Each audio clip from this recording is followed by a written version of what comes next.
Your overthinking is not anxiety. It's not a flaw. It's not weakness.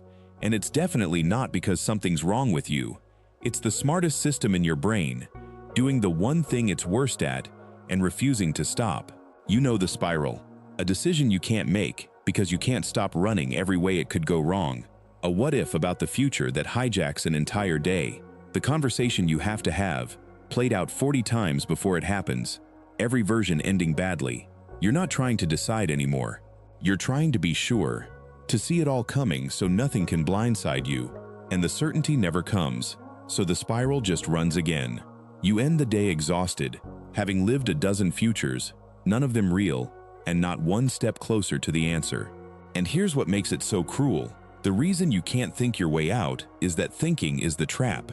Every loop you run is your mind searching for one specific thing it is never going to find in there. And the harder you search, the further away it gets. The people who do this most aren't the anxious ones. They're often the sharpest people in the room. In the next few minutes, I'm going to show you the exact machine running underneath that loop.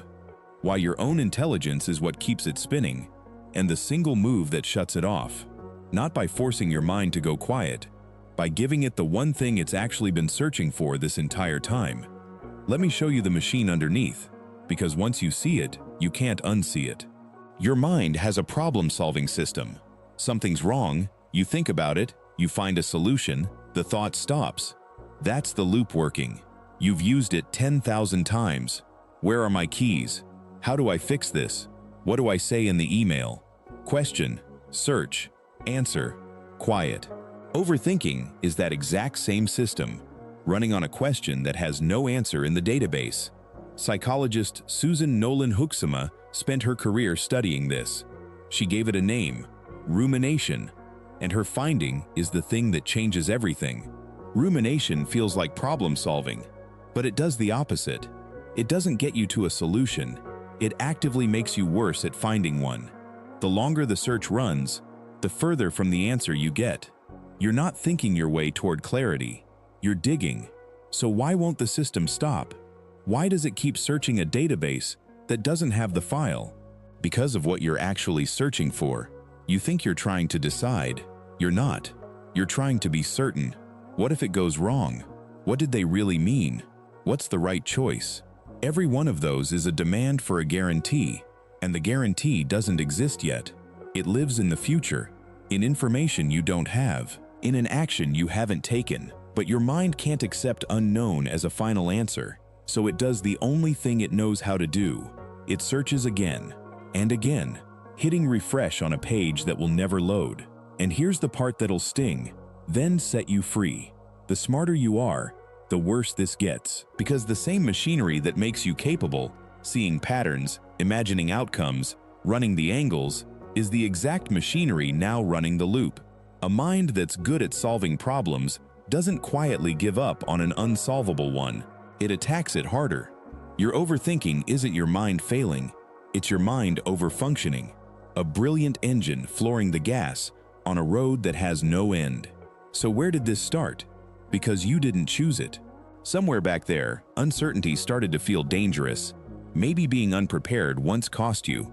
Maybe not seeing it coming meant getting hurt. And a smart, careful part of you drew a conclusion that made complete sense at the time. If I think hard enough, I can see every outcome before it arrives, and I'll never be caught off guard again. That's not a flaw. That's a child building armor. The overthinking is that armor, still running, long after the danger passed. So how do you switch it off? Not by telling yourself to stop. You've tried. Stop overthinking is just one more thing to think about. The loop eats it alive. You do the one thing the loop cannot survive. You close the query. When you catch yourself searching, the same thought for the third time, the fourth, you stop and ask one question. Is there an answer to this, right now, that I can actually find? And almost always, the honest answer is no. Not because you're not trying hard enough, because the answer isn't here. It's in an action, or in time. So you convert it. You take the open, unanswerable loop, and you turn it into one small, concrete plan. Not what if the meeting goes badly, but if they push back, I'll say, let me get back to you. Not what did they mean, but tomorrow at noon, I'll ask them. Psychologist Peter Gollwitzer found this is the thing that actually works. An if-then plan. You hand the problem to your future self. At the exact moment it becomes solvable. And the loop, finally, has somewhere to put the thought down. Because the loop was never asking you to think harder, it was asking who's going to handle this. And the moment you answer, I've got it, here's exactly when, here's exactly what, it can finally rest. You gave it the one thing it was actually begging for. Not an answer, a plan. So here's where you are now. The loop in your head was never anxiety, and it was never you being broken. It's a problem-solving system, sharp, tireless, loyal, running a search for a certainty that doesn't exist yet. You can't outthink it, because thinking is the loop. You close it instead. You catch the search. You admit the answer isn't here, and you hand it forward as a plan. That's the whole thing.